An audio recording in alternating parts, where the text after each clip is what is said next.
بسم اللہ الرحمن الرحیم۔ فرعون کی شیطان کو نصیحت۔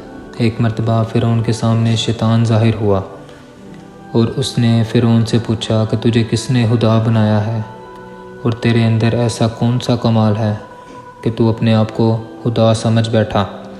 تو فرعون نے کہا کہ میرے پاس بہت بڑی طاقت ہے، میرے پاس بہت سا سونا، چاندی، ہیرے جواہرات ہیں اور میں بہت بڑے ملک کا مالک ہوں۔ شیطان نے پوچھا اور کیا ہے تیرے پاس؟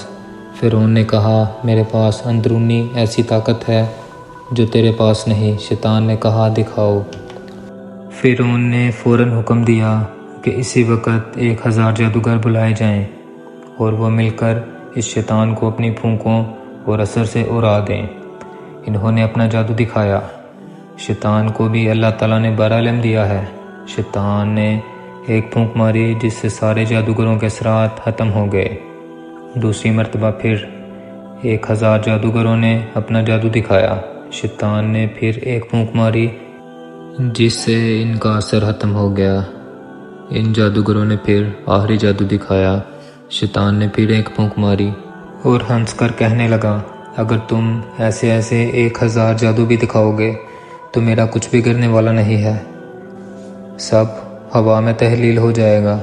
اے فرعون، یاد رکھ مجھے اللہ تعالیٰ نے ایسی چیزیں عطا فرمائی ہیں، لیکن پھر بھی اللہ تعالیٰ نے مجھے اپنا محبوب نہیں بنایا اور مجھے اپنا فرما بردار بندہ ماننے سے انکار کر دیا، اور تو خدا کا نافرمان ہے، تو رب کیسے ہو سکتا ہے؟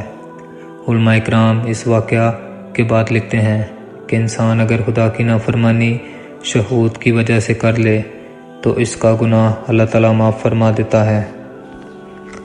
نفسیاتی خواہش کی وجہ سے اگر گناہ سرزد ہو جائے تو انسان اپنے گناہوں سے توبہ کر لے تو اللہ تعالیٰ اس کو معافی فرما دیتے ہیں، لیکن اگر کوئی تکبر اور غرور کرے اس کو توبہ کی توفیق نہیں دیتے، یعنی تکبر اور غرور کی وجہ سے توبہ جیسی نعمت سے محروم ہو جاتا ہے۔